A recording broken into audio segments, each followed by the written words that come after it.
ভারতের পশ্চিমবঙ্গ সহ 4টি রাজ্য ও একটি কেন্দ্রশাসিত অঞ্চলের বিধানসভা নির্বাচনের ফল প্রকাশ আজ। তবে গোটা ভারতের নজর পশ্চিমবঙ্গের দিকে। এ বিষয়ে বিস্তারিত জানাতে এই মুহূর্তে কলকাতায় আছেন সহকর্মী সুব্রত আচার্য। যাচ্ছি তার কাছে।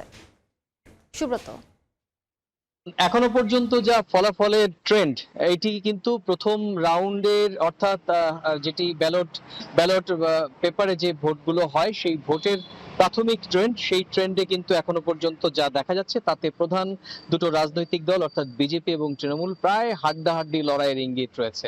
কলকাতার একটি অন্যতম গণমাধ্যম বৈদ্যুতিক সংবাদ মাধ্যম তারা দাবি করছে যে এখনো পর্যন্ত 70টি আসনে এগিয়ে রয়েছে, অর্থাৎ এগিয়ে রয়েছে, এটা কিন্তু চূড়ান্ত ফলাফল নয়।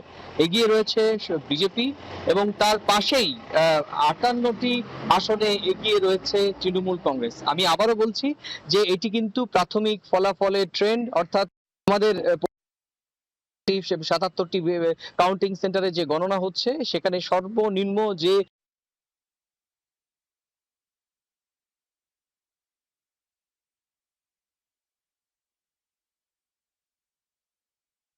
অধীর রঞ্জন চৌধুরী এবং আরেকজন কংগ্রেসের নেত্রী মৌসুম বেনজির নূর, এই দুজন কিন্তু এখনো পর্যন্ত প্রাথমিক ফলাফল যা ট্রেন্ড তাতে কিন্তু দুজন এগিয়ে রয়েছেন। অর্থাৎ এটি কিন্তু ফলাফলের চূড়ান্ত ফলাফলের ট্রেন্ড যেটি বলছে সেটি হচ্ছে অবশ্যই কংগ্রেসের দুটি আসন, অর্থাৎ কংগ্রেসের দুটি আসন সেটি সুনির্দিষ্ট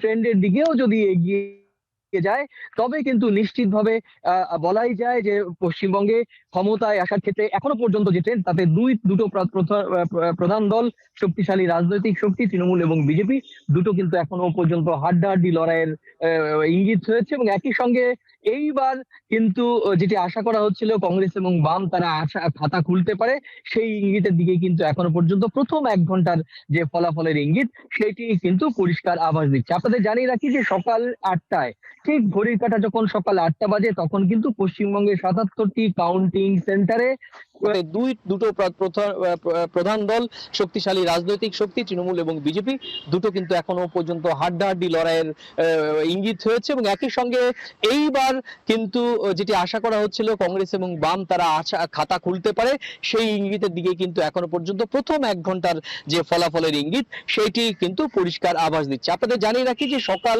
8টায় ঠিক ঘড়ির কাঁটা যখন করছেন যে 77টি কাউন্টিং সেন্টারে 3 স্তরীয় নিরাপত্তার মধ্য দিয়ে গণনা হয়। প্রথম ব্যালট পেপারে, পোস্টাল ব্যালটে যে ভোট হয় সেই ভোট গণনা হয় এবং পরবর্তীতে 8টা 30